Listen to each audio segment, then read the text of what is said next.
سلام، به langagent.ir خوش اومدید. توی این درس همه مودال ورب‌های مهم انگلیسی رو با کاربردهاشون یاد میگیریم. بعد هم going to برای آینده و used to برای عادتهای گذشته رو کامل و ساده بررسی میکنیم.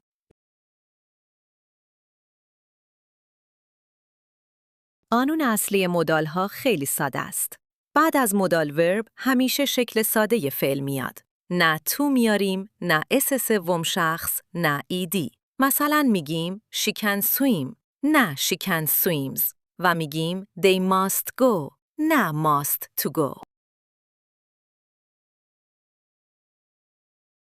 اول can. از can برای توانایی استفاده میکنیم. I can drive برای اجازه غیر رسمی. Can I sit here؟ برای امکان یا احتمال عمومی It can get cold here. و برای درخواست یا پیشنهاد ساده Can you help me؟ یا I can call you.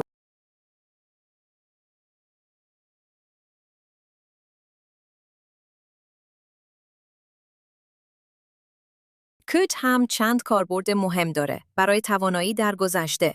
I could swim when I was 5 برای درخواست مؤدبانه. Could you open the door؟ برای پیشنهاد. We could try again. و برای احتمال ضعیفتر. It could rain later.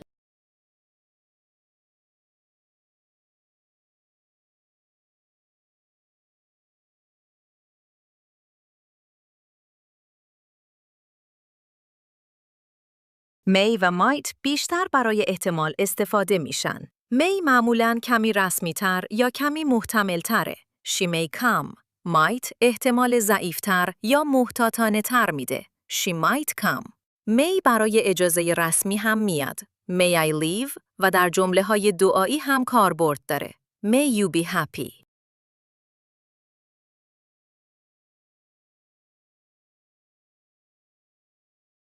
حالا must و have to. must برای اجبار قوی یا نتیجه گیری قوی استفاده میشه. You must wear a seat belt یا He must be tired. have to بیشتر برای قانون، شرایط بیرونی یا اجبار واقعی میاد. I have to work tomorrow. در سوال و منفی have to مثل فعل معمولی با do و does کار میکنه. یک تفاوت خیلی مهم. mustn't یعنی ممنوعه و اجازه نداری. You mustn't smoke here یعنی اینجا نباید سیگار بکشی. اما don't have to یعنی لازم نیست، اختیاریه. You don't have to come یعنی لازم نیست بیای، ولی اگر خواستی میتونی.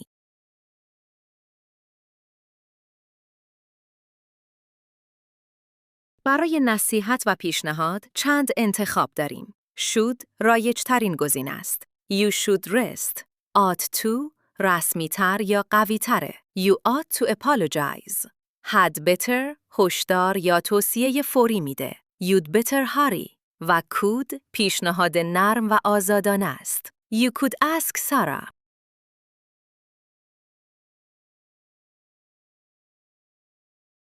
will برای تصمیم لحظه‌ای، all پیشنهاد، پیشبینی و عادتهای معمول میاد. I'll help you. would برای درخواست مؤدبانه، موقعیت فرضی، عادت گذشته و آینده در گذشته استفاده میشه. Would you help me? I would visit my grandma. shall بیشتر با I و we برای پیشنهاد یا سؤال رسمی میاد. Shall we start? چند ساختار شبیه مودال هم خیلی مهمن. need to یعنی لازم بودن. I need to study. Be able to یعنی توانستن در زمانهای مختلف. I will be able to help. Be supposed to یعنی انتظار یا قانون نرم. You are supposed to arrive early. و be allowed to یعنی اجازه داشتن. We are allowed to park here. برای منفی کردن مودال ها not رو بعد از مودال میاریم. cannot, should not, might not.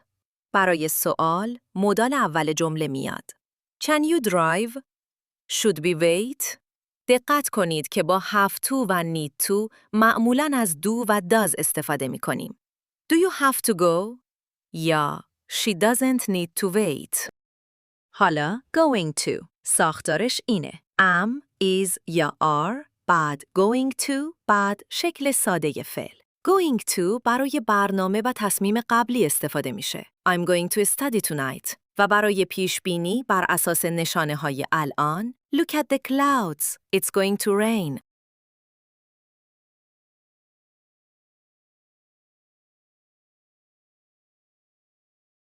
فرق going to و will اینه. Going to معمولاً برای برنامه یکی از قبل داریم یا نشانه‌ای که الان می‌بینیم. will برای تصمیم لحظه‌ای، قول، پیشنهاد یا پیشبینی عمومی استفاده میشه.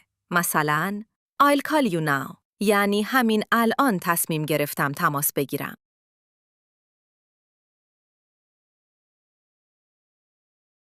Used to عادت یا وضعیت گذشته است که الان دیگه درست نیست.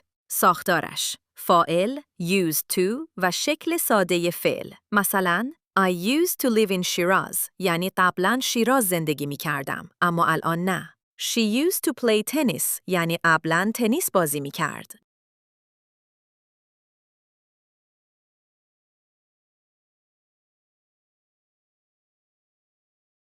در منفی و سوالی چون دید داریم used به use تبدیل میشه.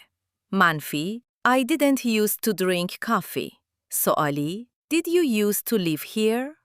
اما در جمله مثبت used to با دی نوشته و تلفظ میشه.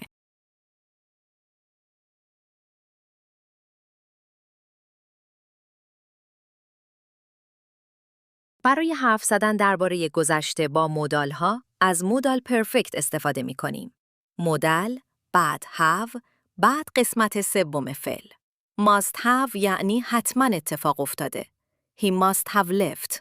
might have یعنی شاید اتفاق افتاده.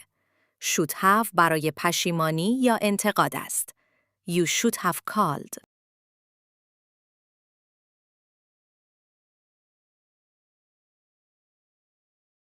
حالا یک تمرین کوتاه. کدوم جمله بهتره؟ گزینه دوم درست است. I didn't used to drink coffee. چون بعد از دید، فعل به شکل ساده میاد و used to تبدیل میشه به used to.